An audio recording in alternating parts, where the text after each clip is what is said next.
SIP કરનારાની જિંદગી અને ન કરનારાની જિંદગી ચાલો કમ્પેર કરીએ. હું 2050 સુધીની ગણતરી બતાવી રહ્યો છું. જે વ્યક્તિએ 2025માં ફક્ત 2000 રૂપિયાની એસઆઈપી સ્ટેપઅપ સાથે શરૂઆત કરી છે એની પાસે 2050માં 1.5 કરોડ કરતા પણ વધુનું ફંડ હશે. અને જે વ્યક્તિએ એસઆઈપી શરૂઆત જ નથી કરી એની જોડે 2050માં કંઈ નહીં હોય.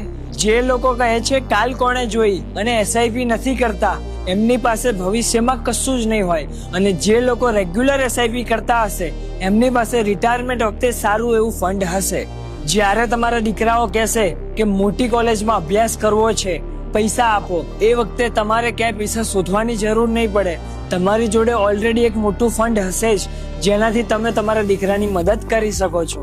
જ્યારે દીકરીના લગ્ન વખતે દીકરી બોલશે કે પપ્પા લગ્ન કરવા છે પણ 1 કરોડ રૂપિયાનો ખર્ચો છે, ત્યારે પપ્પાને ક્યાંય ઉધાર લેવા નહીં જવું પડે કેમ કે ઓલરેડી પપ્પાએ સિસ્ટમેટિક ઇન્વેસ્ટમેન્ટ પ્લાનિંગ કર્યું હતું જેના કારણે પપ્પાની પાસે ઓલરેડી એક મોટું ફંડ છે. હું અહીંયા ફક્ત મહિનાની 2000 રૂપિયાની એસઆઈપી ની વાત કરી રહ્યો છું, કોઈ મોટી રકમની વાત નથી કરી રહ્યો.